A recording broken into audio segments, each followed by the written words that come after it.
Isaiah chapter 9. Nevertheless, there will be no more gloom for those who were in distress. In the past, he humbled the land of Zebulun and the land of Naphtali. But in the future he will honor Galilee of the nations, by the way of the sea, beyond the Jordan. The people walking in darkness have seen a great light.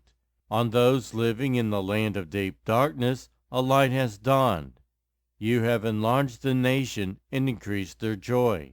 They rejoice before you as people rejoice at the harvest, as warriors rejoice when dividing the plunder. For as in the day of Midian's defeat, you have shattered the yoke that burdens them, the bar across their shoulders, the rod of their oppressor. Every warrior's boot used in battle and every garment rolled in blood will be destined for burning, will be fuel for the fire. For to us a child is born, to us a son is given, and the government will be called on his shoulders, and he will be called Wonderful Counselor, Mighty God, Everlasting Father, Prince of Peace. Of the greatness of his government and peace there will be no end.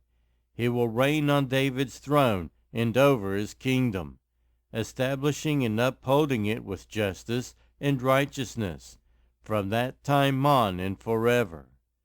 The zeal of the Lord Almighty will accomplish this. The Lord has sent a message against Jacob. It will fall on Israel. All the people will know it, Ephraim and the inhabitants of Samaria, who say with pride and arrogance of heart, the bricks have fallen down, and we will rebuild with dressed stone. The fig trees have been felled, but we will replace them with cedars. But the Lord has strengthened Rezin's foes against them, and has spurred their enemies on.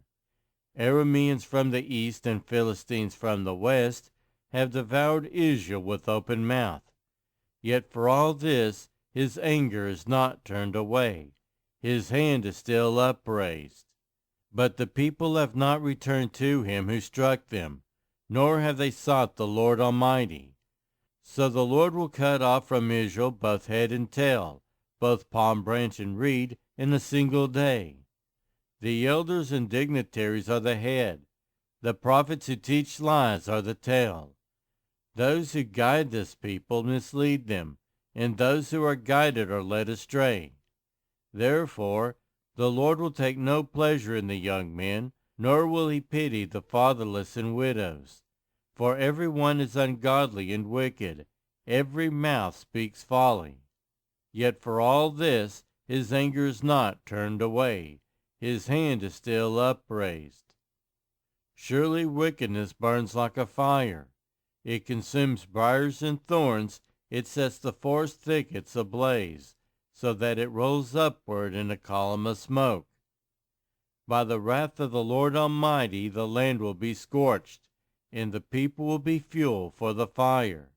They will not spare for one another. On the right they will devour but still be hungry. On the left they will eat but not be satisfied. Each will feed on the flesh of their own offspring. Manasseh will feed on Ephraim, and Ephraim on Manasseh. Together they will turn against Judah. Yet for all this his anger is not turned away. His hand is still upraised.